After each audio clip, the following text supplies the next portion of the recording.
It may have been the greatest army of all time, conquering and controlling an empire that stretched across the ancient Western world. It was ruthless, disciplined, and feared by all, not just by its enemies, who died in their millions, but by its own emperors, who often paid the price of the army's wrath. And yet, these soldiers were builders as well as destroyers, helping to spread a culture that became the bedrock of Western civilization. What was it that made this army so dominant? How was it able to rule and reshape the classical world? And why did it eventually fall? This is the story of the Roman war machine.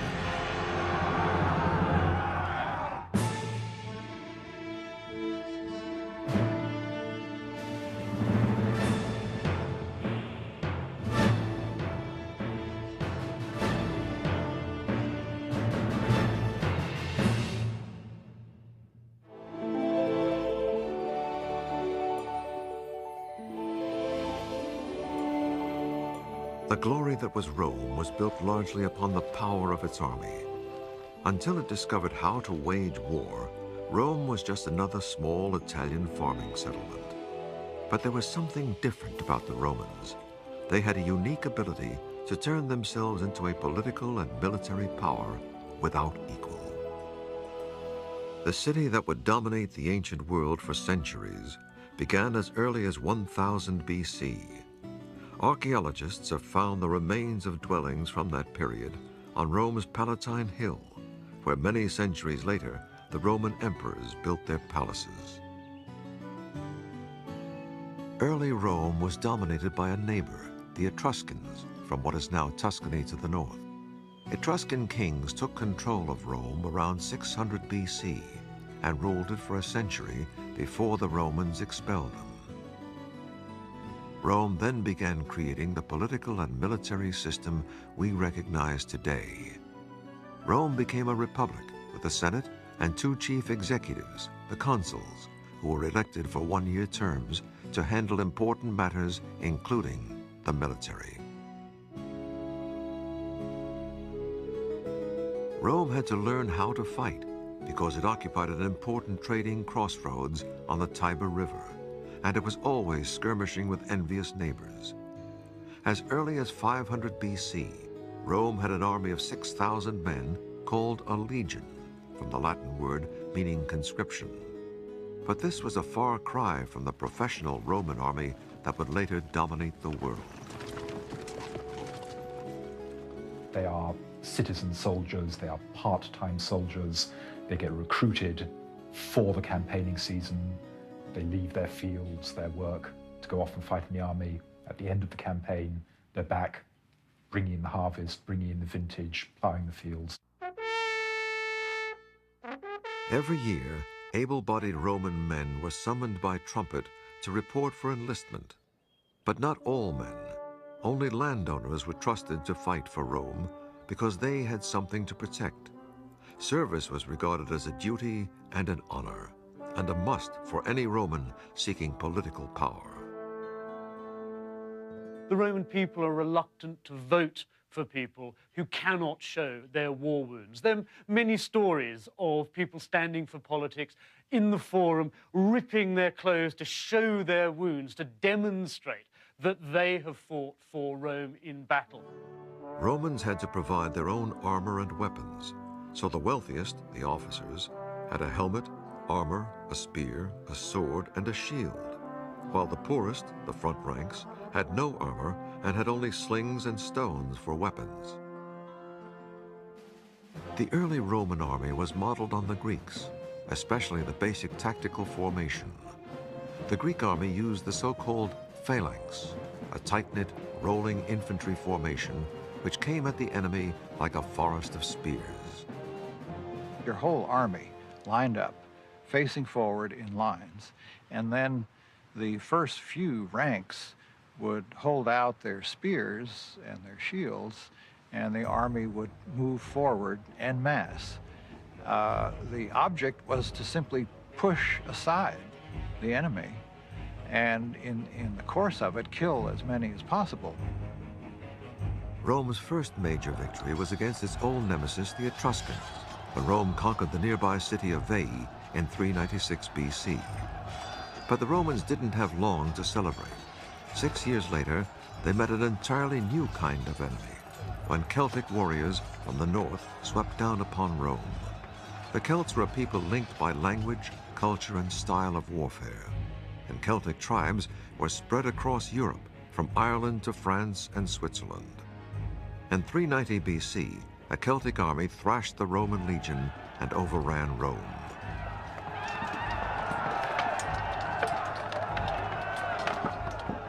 The Celtic method of fighting was very disturbing to them. The Celts simply ran at you with hundreds and thousands of men, yelling, shouting, banging on metal objects, blowing their horns. They really terrified the Romans. The Celts left the city only after the Romans bribed them with gold. This was Rome's wake-up call. It needed to rethink its whole military strategy if it was to survive, and one way was through training. Roman soldiers had to go through the toughest training in the ancient world. There were 4 long, hard months of basic training, and anyone who couldn't stand the pace was either discharged or put on rations of foul-tasting barley until they got it right. Basic training began with marching, and plenty of it. Soldiers had to be able to march more than 20 miles in 5 hours, carrying a full pack. In weapons training, recruits were given dummy swords, shields, and javelins that weighed twice as much as the real things to build muscles. The Romans, I think, in this early period, should really be seen as the Zulus of the Mediterranean world. They are a highly militarized society, and like the Zulus, they don't let their warriors have sex, so when they come into battle, they're very tough. As the army grew, armor became standardized for all soldiers and provided by the state. I'm wearing a male shirt for body protection, and you can see it's made of small individual pieces of metal which are fashioned into rings and then linked together. Its biggest advantage, of course, is to take slashing blows across. Because the male links all sit together, if an enemy hit me with a sword in a slashing way, it would actually take the blow. The disadvantage of mail was that it doesn't, in fact, take a stabbing at all. If you stab through the mail, the point of the sword will actually pierce the rings. Beginning in the 1st century AD, the Romans also used segmented plate armor, held together by leather straps. It was so much more complicated than mail armor that soldiers needed help to put it on.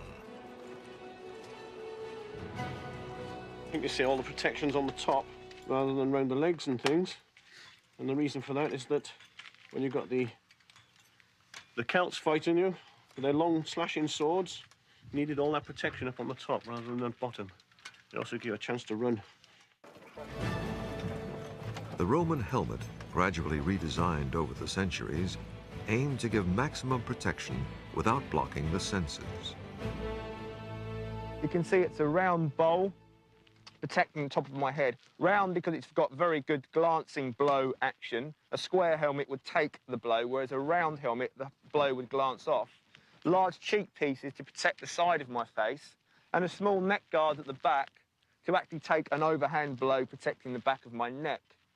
Now, obviously, you can see there's no covering on my face or on my ears, in fact. And the Romans decided that it was a lot better for a soldier to be able to see around him and hear orders, very vital in battle. Further protection came from the Roman shield, smaller and round in early times, developing later into a bigger rectangular one. It was made of layers of wood glued together, bound, and covered with leather and metal. The thing about the Roman shield is it's curved, not flat like most shields of the time. This gives me protection all around my body. And if I'm coming at you in battle, it's not only a defensive weapon, it's an offensive weapon. I can smash you in the face, and then while you're off balance, draw the sword and in under your ribs. When it came to offensive weapons, the first one the Roman soldier would use in battle was the javelin. great thing about the Roman javelin is, when you threw it, the enemy couldn't throw it back. These are delivered in volleys of hundreds.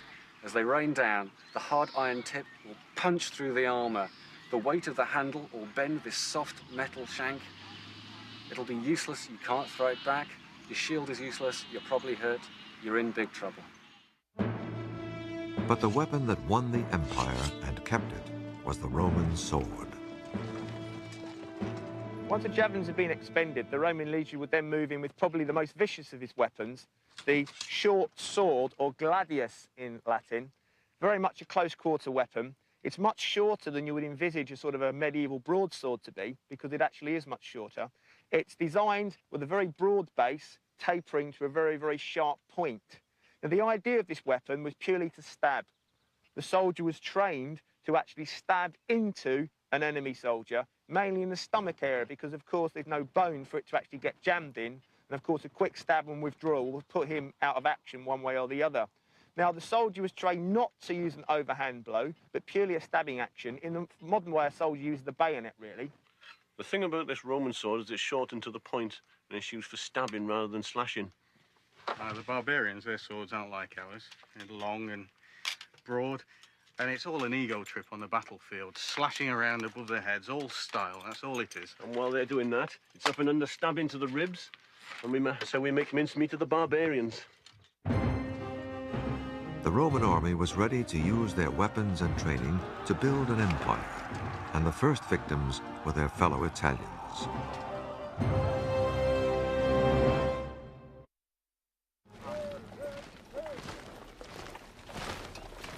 The basic unit of the Roman army was the legion, and over time it became highly structured. Eventually, the legion evolved into a unit of 4,800 soldiers. It was divided into 10 cohorts of 480 men each, which in turn contained 6 centuries. Not 100 men, as you might expect, but 80 soldiers.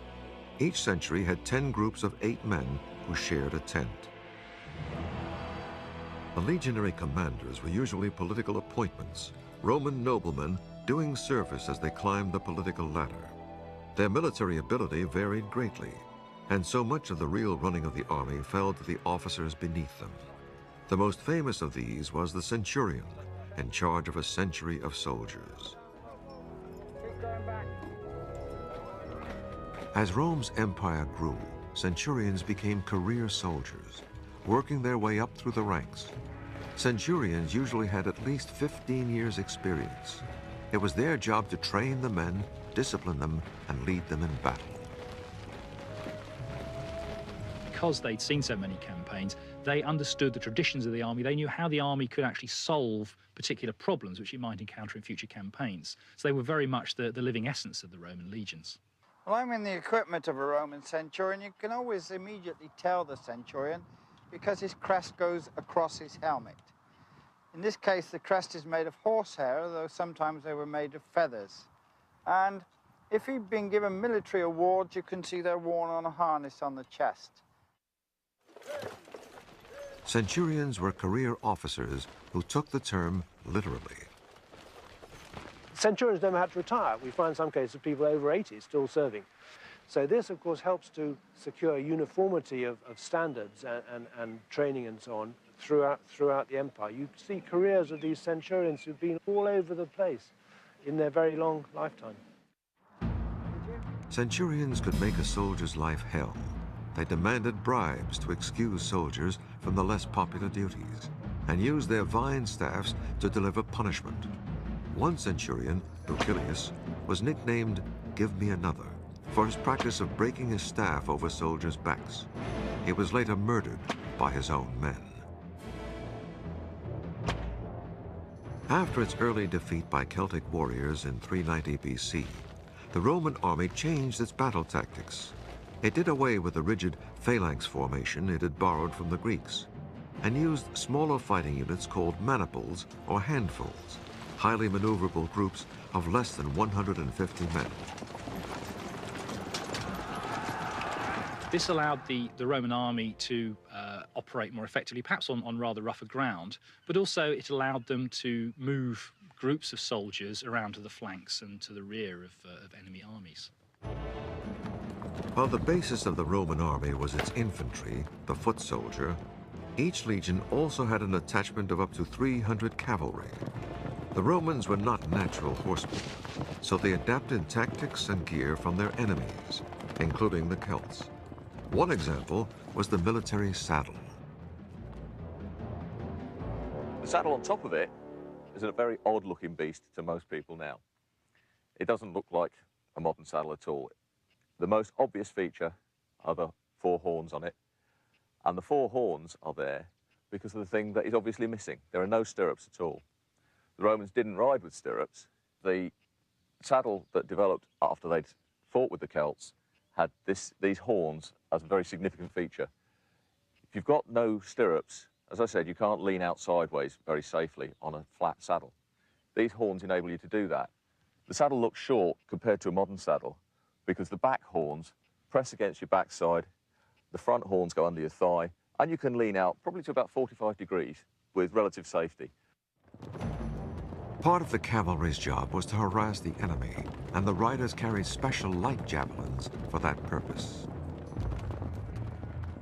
As you pass an enemy, you can lob several of them at them. They're not going to do a huge amount of damage, but your purpose isn't necessarily to do a lot of damage. It's to make the formation break up so that the infantry can get in and win. In battle, the cavalry lined up on the wings of the legions. The infantry formed 3 horizontal lines, so they could take turns at being the front line until the battle was won. As the Romans formed up to start the battle, they banged their swords against their shields in a frightening drum roll until the order came to charge.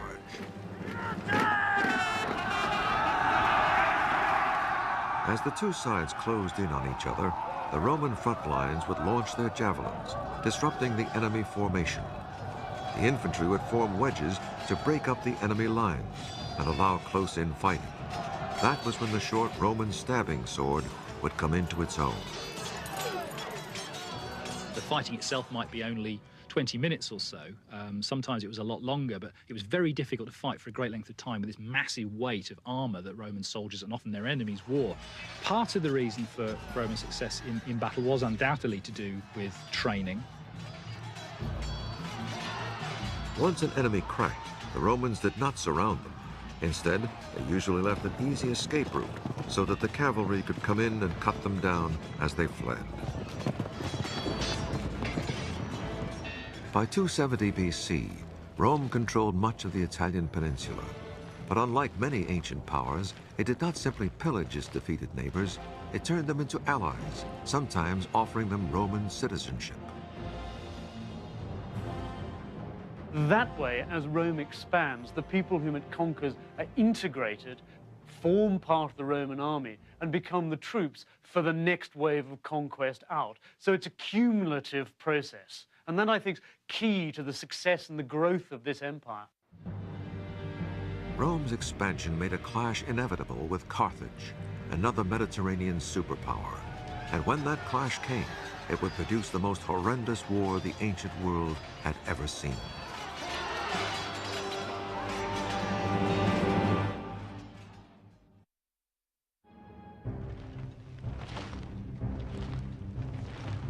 Rome's expansion in the 200s BC brought it into conflict with another empire across the Mediterranean.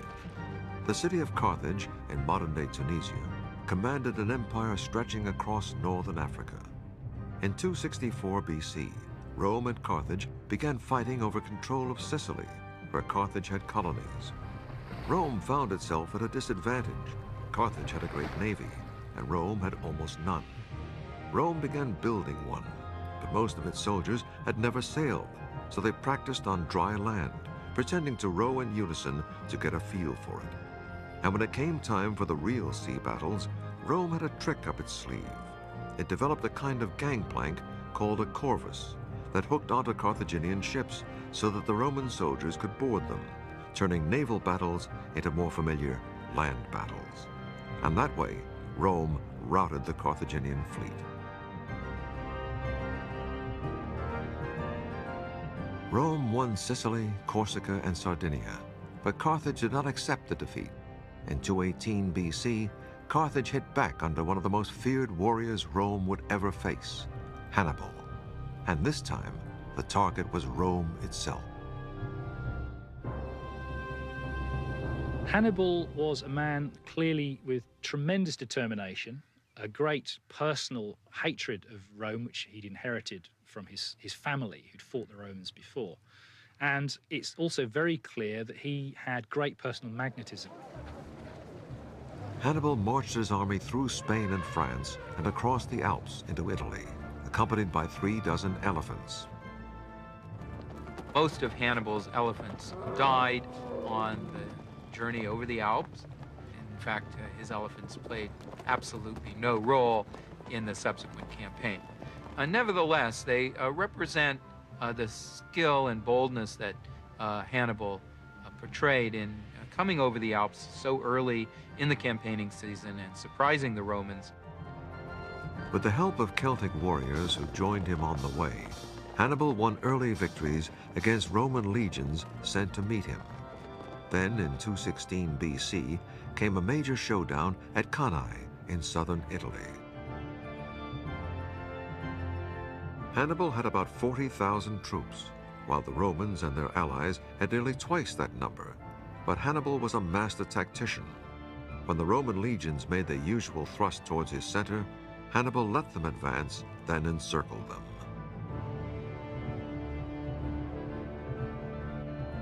It was a disaster for the Roman army.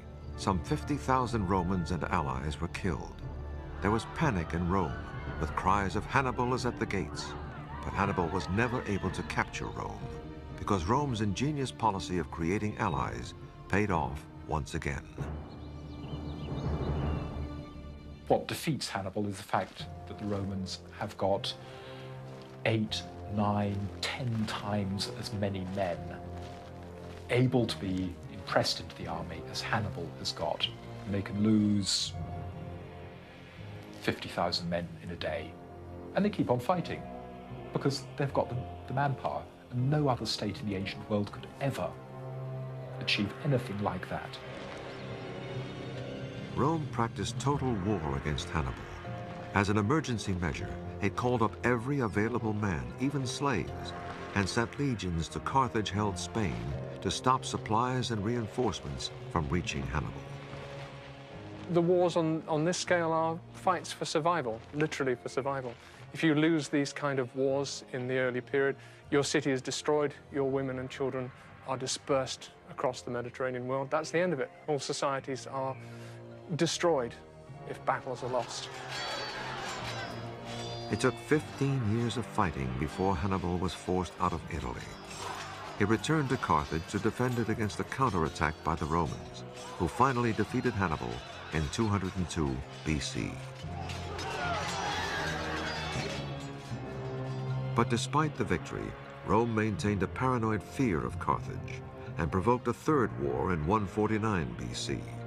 It took the Roman legions 3 years to breach Carthage's huge city walls, and then the Romans slaughtered unknown thousands of Carthaginians and sold 50,000 survivors into slavery. Finally, the Romans leveled the city, plowed it into the ground, and according to legend, sowed it with salt so that nothing would ever grow there again. Any Roman army was capable of extreme brutality, particularly in the sack of a city which had resisted them, which they then managed to break into.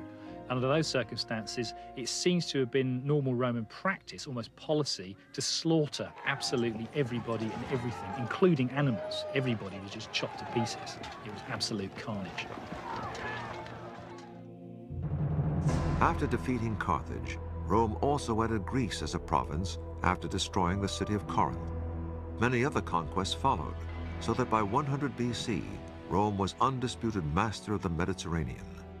The Romans justified their expansion in a way that many modern-day politicians would understand. They always convinced themselves that they fight defensive wars. No Roman war, no matter how offensive or imperialist it might look to us, to the Romans it was always a matter of defense, always fending off an attack. So in a sense, that's how they justified a Mediterranean conquest. As rulers of a rapidly expanding empire, the legions had to get used to a lot of travel, and that meant travel on foot. When Roman soldiers marched, they carried up to 50 pounds of equipment on their backs, including weapons, armor, cooking utensils, rations, and tools for building a temporary camp. Most armies relied on natural defenses. The Romans carried the tools to build a new camp wherever they were, a new one each day, if necessary.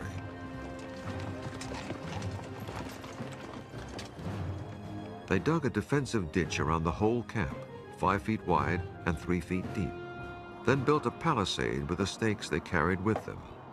It was as though the Romans had their own fortified city wherever they went. The primary purpose of a Roman marching camp is psychological rather than military.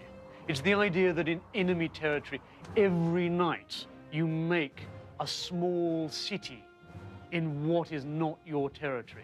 And the enemy look on, seeing their territory pockmarked by the advance of Roman armies. The camps were a classic example of the Romans' passion for order.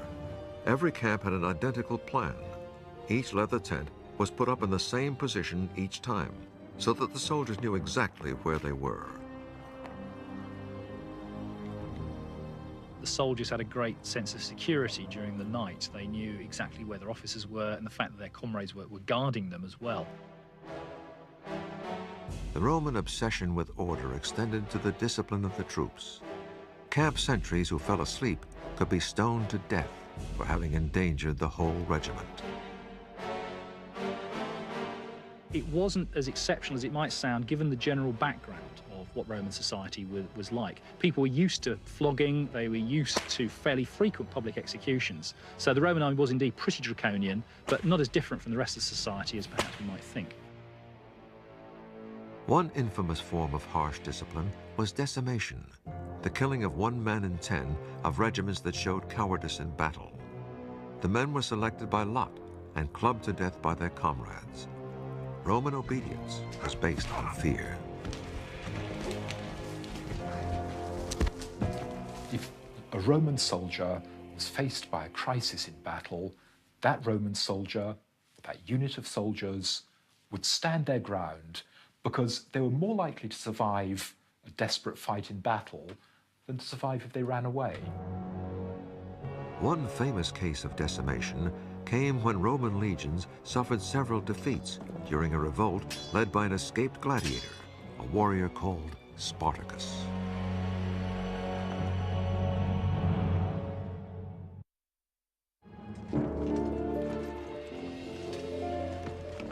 The Roman army was so busy conquering and building an empire on foreign soil that it had no standing army back home in Italy, and that left it open to surprise attack. That's just what happened in 73 BC, in a revolt led by a foreign slave named Spartacus, who had been forced to become a gladiator. Conditions for all slaves were relatively cruel and brutal, and particularly for gladiators who were kept chained in barracks and were brutally treated. Spartacus led a revolt by fellow gladiators against their conditions and was soon joined in the uprising by slaves from the countryside. Millions of slaves were brought back into Italy, and a lot of them were prisoners of war, a lot of them were ex-warriors. And therefore, although many of them were kept in barracks and many of them were trained to be gladiators, they were a potential security risk.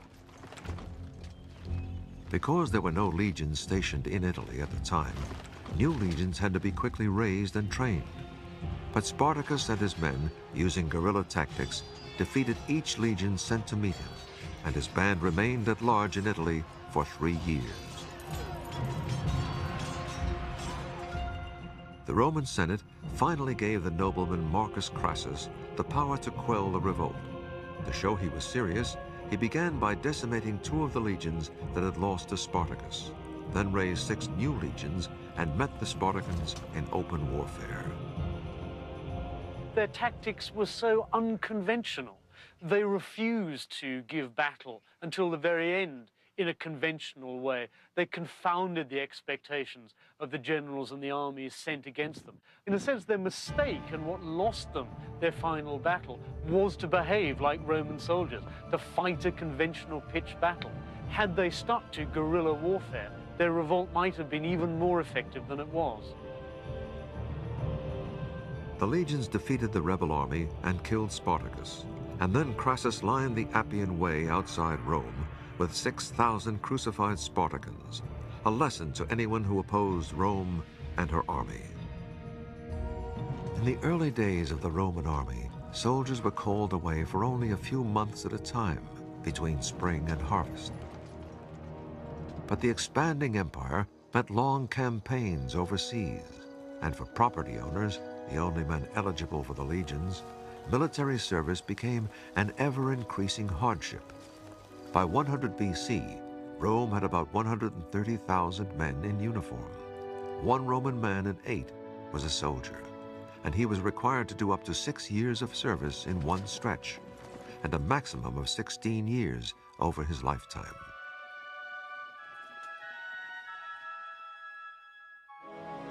The legions needed a bigger pool of manpower to draw on, and the man who made it possible was the consul Marius, himself a great general. Twice he had saved Rome from invasion with victories over German tribes.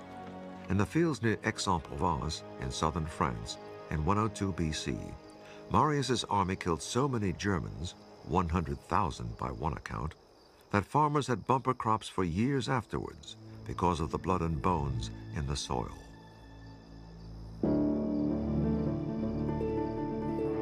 As consul, Marius decided to throw the ranks open to all Roman citizens, whether they owned land or not. This meant poor Romans could volunteer for a secure and prestigious job with good pay and travel. They could become career soldiers. The Roman army was now on its way to becoming a full-time professional force. But volunteers still had to meet strict requirements. They had to be tall, preferably literate, and have good character references. Certain professions were preferred, including blacksmiths and hunters. Those considered not suitable included weavers and tavern keepers.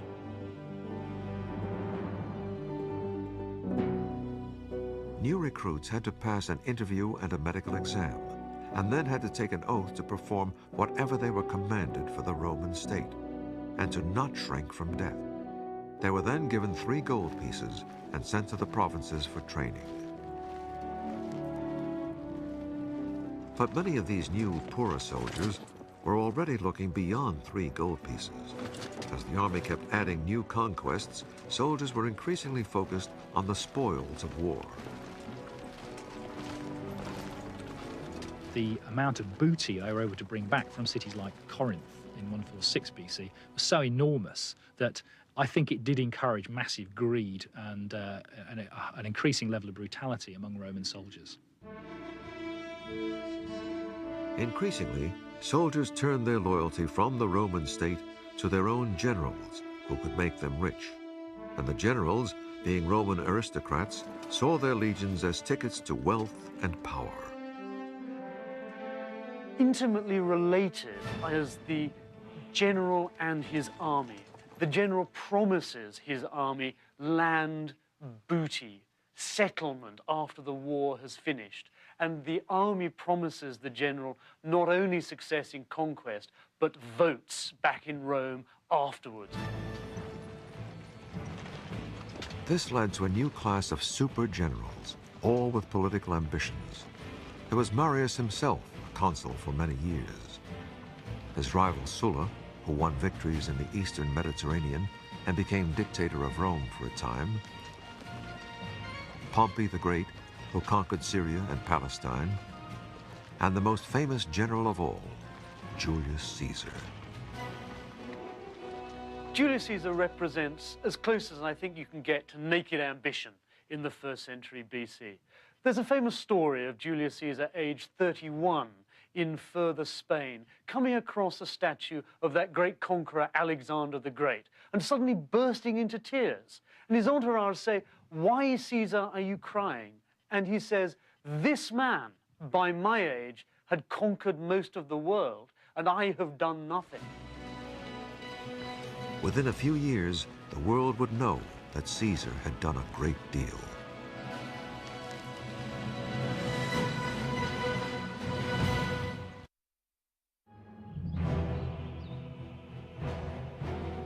Of all Rome's great generals, none created more fame, bloodshed, loyalty, and hatred than Julius Caesar. He was a nobleman who worked his way up the political ladder and used his military command in Spain to pillage enough booty to buy votes in Rome. He was made a consul and formed a political alliance, the Triumvirate, with the rival general Pompey and Marcus Crassus, the richest man in Rome.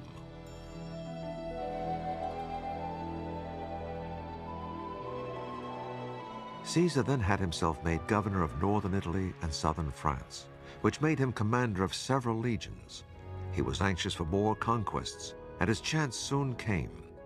In 58 BC, a Celtic people, the Helvetii, asked Caesar's permission to migrate from Switzerland to western France, across Roman allies' territory in what was then called Gaul.